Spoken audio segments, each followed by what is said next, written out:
Yo, what's up everyone? Welcome back to the brand new video, guys. So today's video is Patreon requested. It's for Elena. Thank you so much for sponsoring it. And today we're going to be watching this one called What Happened to Jessica and Krystal Jung? Where are they now? And this video is by Internet's Nathan. He makes these little, I think mostly K-pop documentaries, like little documentaries. And this one I think is going to be talking about them, you know, what happened after they left, maybe before they left their solo career, something like that. So let's begin with the video now. But before we jump in, guys, make sure to check out my Patreon, where you can see more than 500 exclusive reaction videos to BTS, Twice, Red Velvet, Dreamcatcher, IU, Blackpink, live stages by these and many other groups, like taeyeon live stages, for example, and also some SNSD live stages. And K-drama reactions, of course, like my Mr. Hotel de Loona, It's Okay to Not Be Okay, Scarlet Heart, 81 Class, Squid Game, The Producers, and The Goblin. So all of that is on my Patreon. The link is down below. Let's begin with it. Let's go. It's because I was in this industry for 10 plus years. It was my 13th anniversary this year. I started at a very young age, and I had a lot of chance to, you know, travel around the world, and I always thought that I had a story to tell. I thought my life was very unique, and I had a lot of, you know, a lot of drama, a lot of competition, everything. There are only a few siblings that have both become K-pop idols in the history of the industry. There's some that would come to mind, but probably the ones you would think of first are the Jung sisters. When debuted in girls, I wouldn't personally, because I discovered itzy, and no, actually I discovered the show, the survival show 16 earlier, and through that show, and you know, through itzy and IZ*ONE, I knew about those Generation, sisters. and the other debuted in FX. Now, how did these two sisters from America get discovered and went to take on the Korean music scene? Why did they leave their groups, and where are they now? We'll be covering all of that, but as I always like to say, before looking forward, I always like to look back. And before we continue, only 17% of people that watch my videos are subscribed. You already enjoyed the content, so why not subscribe and hit the bell? It's actually so you don't miss a new What Happened. It's a trick that a lot of YouTubers use, like, hey, why aren't you subscribing? It's only 17% of you are subscribed, but what they're not telling you is that it's actually a very good thing. Like, if you see this sort of ratio, it's a very good thing, because it means a lot of people are discovering your content, and then later on they're gonna subscribe, right? But it just means that a lot of new people are watching your videos. If it was like 50-50, for example, or let's say 100% subscribed and 0 not subscribed, then it means that the channel would not be growing at all, because no new people are watching, and yeah, it's not good. So it's like a trick to make you subscribe, or to suggest subscribing, so don't miss a new What Happened video. Before we get started, I gotta let you guys know about Filmora Go. If you need to edit video, we're gonna skip this. Back to my video. So as many of you know, many K-pop idols have been discovered in interesting and unique ways, aside from just auditioning for a company, because, you know, that's kind of boring now. That is how Jessica and Krystal were found. Born and raised in San Francisco, California in the US, where their parents settled down after moving from Korea in the 1980s. Growing up, the Jung sisters didn't imagine a future in music until a family vacation to Korea in early 2000. Okay, get this. While just walking around a shopping mall, someone walked up to them saying they were from SM Entertainment and asked if they would be interested in auditioning for their K-pop label. I honestly don't know if they really knew about SM Entertainment and that SM was one of the biggest K-pop companies at the time, but Jessica was only 11 years old at the time. So I started my career when I was scouted when I was 11. And since she's 5 years older than her sister, and she says she started her career, just 6. So right? Started her career when she was counted 11. Oh man, that's so crazy to think, really. Older than being her sister, this young, that would make Krystal just 6. Right. So they didn't take. Obviously, I don't think she started working right away, or even training right away. She might have. I don't know.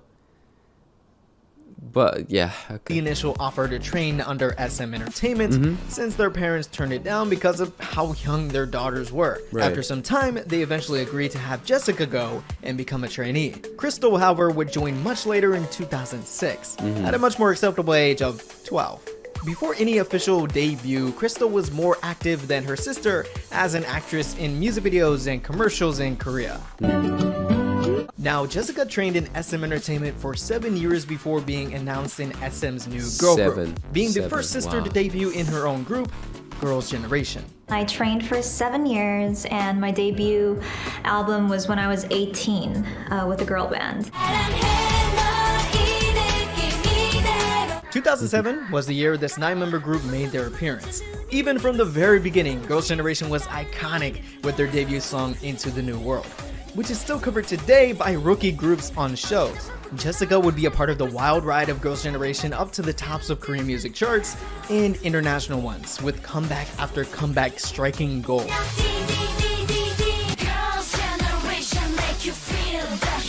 Don't stop. Let's bring it back to 140. Making a whole new name for themselves as the nation's girl group of Korea, a special pride of the country.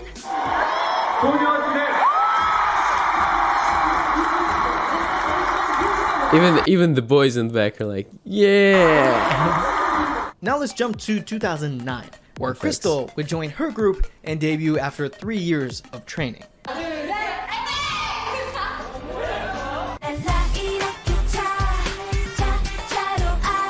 This was SM's newest girl group called FX. Stepping away from the traditional girl group look and sound pioneered by Girls' Generation, FX took on a more experimental image. Their debut, La Chata, not so much, but then we got songs like Chu, Nuabo, Danger.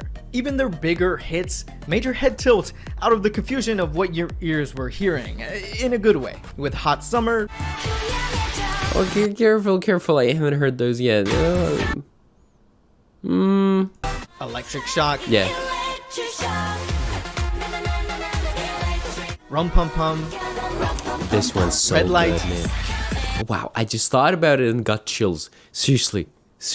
Red Light is so good too. Okay, now that I think of that, never mind. Basically, everything FX did was experimental and different each time. The Jung sisters would eventually link up for a project of just the two. In fact, it was a reality show.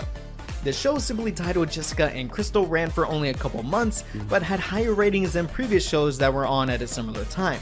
The show just followed them around on their trips to the US and Korea. Both sisters enjoyed their success in their groups and a bit on the individual projects, but in September of 2014, Jessica posted online talking about how she was kicked out of Girls' Generation. SM Entertainment would eventually mention that Girls' Generation will continue as 8 with the departure of Jessica. Later, Jessica would make another statement saying she was asked to leave, and sorry, till this day no one really knows the exact reason behind her sudden withdrawal from such a I guess she successful didn't group. talk about This it either. of course leads to She conspiracies signed an what is it called? NDA or something?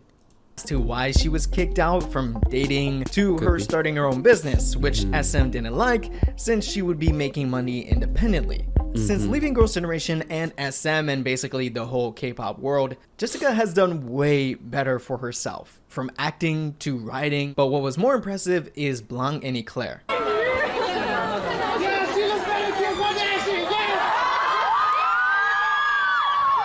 Her brand new fashion line. Starting in Seoul, South Korea, she worked to get locations across the world, including New York, Beijing, Hong Kong, Bangkok, Shanghai, Singapore, Taipei, Tokyo, and Vancouver. She Wow, turned it this is into a cool. multi-million-dollar business. Wow. Now that is simply amazing. But somehow Jessica couldn't step away from singing altogether and made her return to K-pop, but solo this time. If there was a definition of a boss ass bitch, aside from focusing on her business, you can actually see Jessica. That's very true. So multi-talented because I think being business savvy in a way is like a talent also. Of course, everything and singing is like talent, but at the same time, a lot of hard work. Being business savvy, running a business, talent, requires a lot of work at the same time, requires a lot of knowledge, but you know, regularly she's on very her cool. YouTube channel. So she's technically a YouTuber too. Is she a which YouTuber means too? I could totally like collab on something, right? Like, I mean, we're basically same level, right? So just Jessica, I'm on the same level. Anyways, what about the youngest Jung sister? SM Entertainment drew out Krystal's time in FX towards the end of the group's contract, with very few promotions. And eventually, FX unofficially disbanded between 2016 and 2019. After FX, Krystal mainly focused on where it all started for her: acting. Krystal has racked up numerous credits as an actress in dramas, movies, and more projects in the works. Krystal too also left SM Entertainment finally in 2020 and signed with a new agency, H and Entertainment, which focuses on big time actors and actresses. You know, after hearing all of this, I'm just waiting for the two of them to adopt me, you know. I filed the paperwork, you know, anytime soon. Growing up in the K-pop system is really difficult for younger trainees. Yeah. But the Jung sisters beat the odds because of one day at a shopping mall. Both found success in their own groups that many credit them with getting them into the great music genre. Yeah, and about beating the odds. Sorry, it's not also about making it in the K-pop industry. It's also, I think, what's really, really important, not being broken after the K-pop industry, and succeeding so much.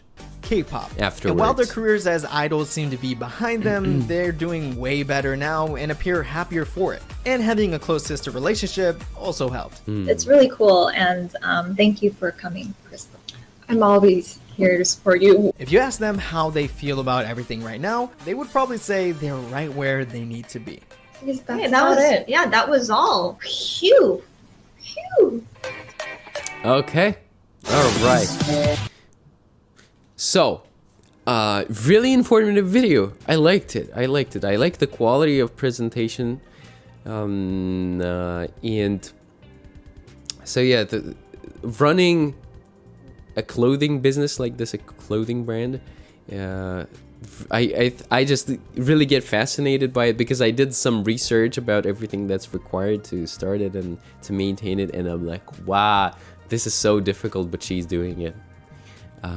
Right, so yes, enjoyed this video. Just like I said, definitely learned so much more about her and her sister too. And thank y'all so much for watching. Thank you, Elena, for sponsoring this video, and catch you guys in the next one. As always, take care, keep supporting Jessica and Krystal in their own endeavors, and love.